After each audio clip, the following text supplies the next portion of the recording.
നമ്മൾ ഇന്നത്തെ ക്ലാസ്സിൽ വിവിധ രാജ്യങ്ങളും ആ രാജ്യങ്ങൾ പിന്തുടരുന്ന സമ്പ്രദായങ്ങൾ എന്തൊക്കെയാണെന്നാണ് നോക്കുന്നത്. സമ്പ്രദായങ്ങളെന്നൊക്കെ കേട്ടിട്ട് നിങ്ങൾ ആകെ എന്താണെന്ന് ആലോചിക്കേണ്ട ഒന്നുമില്ല. എന്താണ് പ്രസിഡൻഷ്യൽ സിസ്റ്റമാണോ, പാർലമെൻ്ററി സമ്പ്രദായമാണോ, എന്താണ് ഓരോ രാജ്യങ്ങളും പിന്തുടരുന്നത് എന്ന കാര്യമാണ് നമ്മൾ നോക്കാൻ പോകുന്നത്. അതിൽ വളരെ പ്രധാനപ്പെട്ടത് മാത്രമാണ് കേട്ടോ, ലോകരാജ്യങ്ങളെല്ലാം നമ്മൾ എടുക്കുന്നില്ല.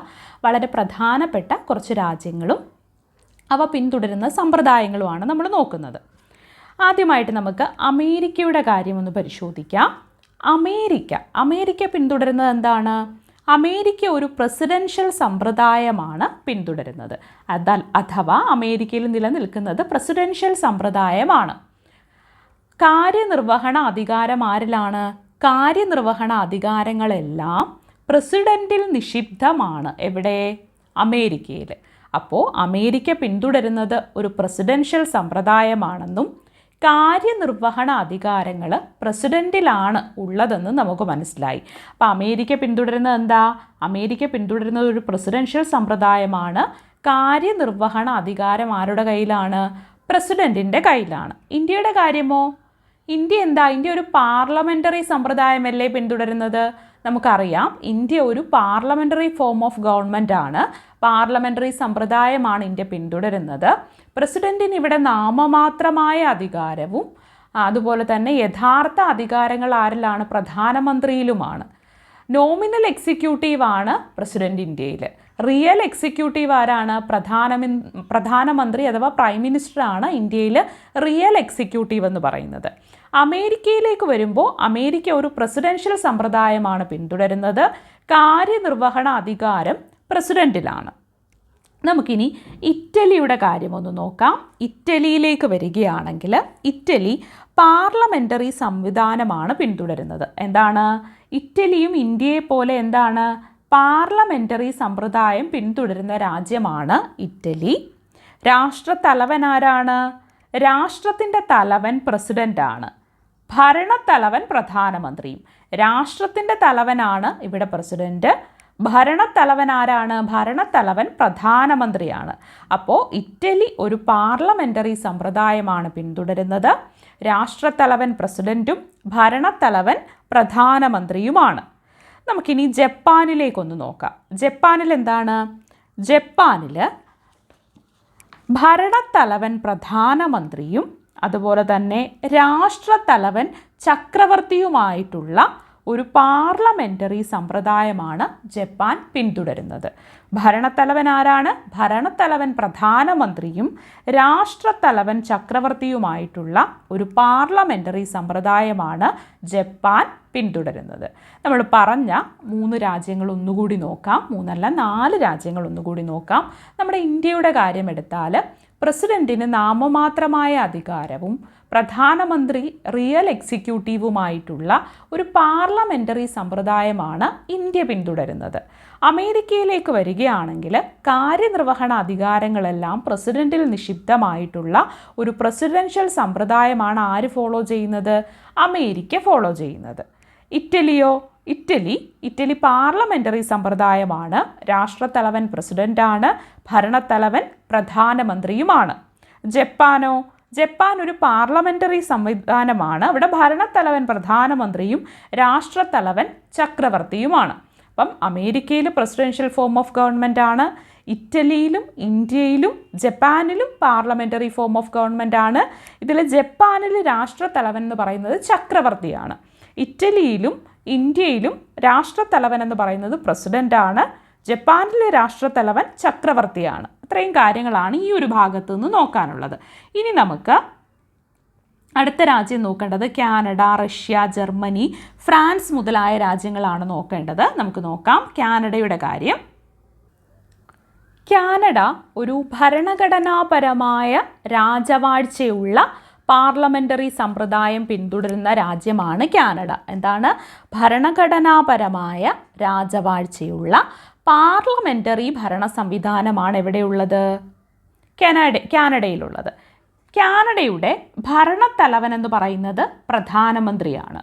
രാഷ്ട്രത്തലവൻ എന്ന് പറയുന്നത് ആരാ? അവിടുത്തെ ചാൾസ് മൂന്നാമനാണ് ഇപ്പോഴത്തെ അവിടുത്തെ രാഷ്ട്രത്തലവൻ എന്ന് പറയുന്നത്. അപ്പം ഭരണഘടനാപരമായ രാജവാഴ്ചയുള്ള പാർലമെൻ്ററി സമ്പ്രദായമാണ്.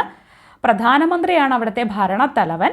രാജവാഴ്ചയാണെന്ന് പറയുമ്പോൾ നമുക്കറിയാമല്ലോ. അതുകൊണ്ട് തന്നെ രാഷ്ട്രത്തലവൻ എപ്പോഴും എന്താണ്, രാജവാഴ്ചയ്ക്ക് അനുസൃതമായിട്ടാണ് വരുന്നത്.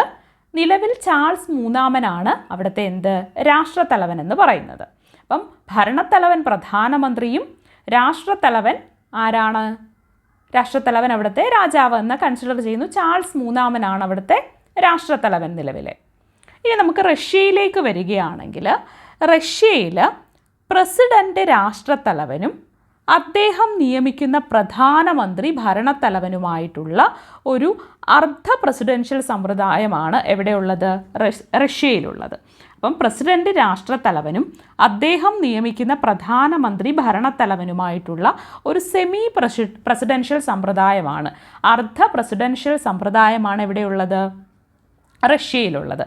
പ്രസിഡൻ്റാണ് രാഷ്ട്രത്തലവൻ, പ്രധാനമന്ത്രിയാണ് ഭരണത്തലവൻ, പ്രസിഡന്റ് നിയമിക്കുന്ന ആളാണ് പ്രധാനമന്ത്രി.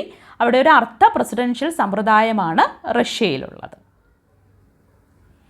ജർമ്മനിയിലേക്ക് വരികയാണെങ്കിൽ, ജർമ്മനിയിലൊരു പാർലമെൻ്ററി സമ്പ്രദായമാണ് കേട്ടോ. ജർമ്മനിയിൽ പാർലമെൻ്ററി സംവിധാനമാണ് നിലനിൽക്കുന്നത്. അവിടെ ഭരണത്തലവൻ ആരാണ്? ജർമ്മനിയിൽ ഭരണത്തലവൻ ചാൻസലറാണ്, രാഷ്ട്രത്തലവൻ പ്രസിഡൻ്റാണ്. ജർമ്മനിയിൽ ഭരണത്തലവൻ എന്ന് പറയുന്നത് ചാൻസലറും രാഷ്ട്രത്തലവൻ എന്ന് പറയുന്നത് പ്രസിഡൻറ്റുമാണ്.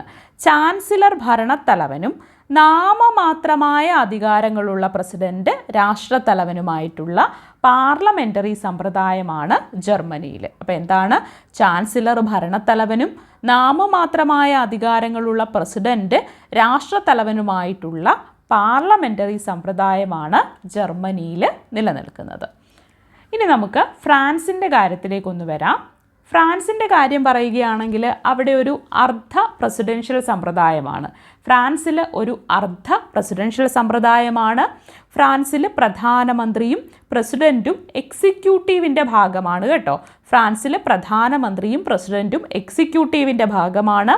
ഫ്രാൻസിൽ പ്രധാനമന്ത്രിയെയും മന്ത്രിമാരെയും നിയമിക്കുന്നതാരാ? പ്രസിഡൻ്റ് ആണെങ്കിലും അവരെ പിരിച്ചുവിടാനുള്ള അധികാരം അദ്ദേഹത്തിനില്ല. പ്രധാനമന്ത്രിക്കും മന്ത്രിമാർക്കും ഉത്തരവാദിത്തമുള്ളത് ആരോടാണ്? പാർലമെൻറ്റിനോടാണ്. അപ്പോൾ ഫ്രാൻസിലേക്ക് വന്നാൽ അവിടെ ഒരു അർദ്ധ പ്രസിഡൻഷ്യൽ സമ്പ്രദായമാണ്. ഫ്രാൻസിലെ പ്രധാനമന്ത്രിയും പ്രസിഡൻറ്റും എന്താണ്? രണ്ടുപേരും എക്സിക്യൂട്ടീവിൻ്റെ ഭാഗമാണ്. ഫ്രാൻസിൽ പ്രധാനമന്ത്രിയെയും മന്ത്രിമാരെയും നിയമിക്കുന്നത് പ്രസിഡൻ്റ് ആണെങ്കിലും അവരെ പിരിച്ചുവിടാനുള്ള അധികാരം അദ്ദേഹത്തിനില്ല. പ്രധാനമന്ത്രിക്കും മന്ത്രിമാർക്കും ഉത്തരവാദിത്തമുള്ളത് പാർലമെൻറ്റിനോട് മാത്രമാണ്. നമുക്ക് ഈ രാജ്യങ്ങളെ ഒന്നും കൂടി പരിശോധിച്ചാൽ, ജർമ്മനിയിൽ എന്താണ്? ചാൻസലർ ഭരണത്തലവനും പ്രസിഡന്റ് രാഷ്ട്രത്തലവനുമായിട്ടുള്ള ഒരു പാർലമെൻ്ററി സമ്പ്രദായമാണ്. റഷ്യയിൽ പ്രസിഡന്റ് രാഷ്ട്രത്തലവനും പ്രധാനമന്ത്രി ഭരണത്തലവനുമായിട്ടുള്ള ഒരു അർദ്ധ പ്രസിഡൻഷ്യൽ സമ്പ്രദായമാണ്. കാനഡയിൽ ഭരണഘടനാപരമായ രാജവാഴ്ചയുള്ള പാർലമെൻ്ററി സമ്പ്രദായമാണ്. അവിടെ പ്രധാനമന്ത്രിയാണ് ഭരണത്തലവൻ. അമേരിക്കയിൽ പ്രസിഡൻഷ്യൽ സമ്പ്രദായമാണ്. ഇറ്റലിയിൽ പാർലമെൻ്ററി സമ്പ്രദായമാണ്. ജപ്പാനിലും പാർലമെൻ്ററി സമ്പ്രദായമാണ്.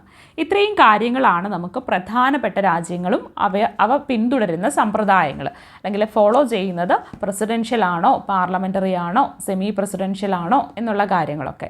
ഇത് വീണ്ടും വീണ്ടും ഒന്ന് ആവർത്തിച്ച് കേട്ട് പഠിക്കാനായിട്ട് ശ്രമിക്കുക. കൂടുതൽ ഇൻഫർമേറ്റീവായിട്ടുള്ള കാര്യങ്ങളുമായിട്ട് നമുക്ക് മറ്റൊരു ക്ലാസ്സിൽ കാണാം.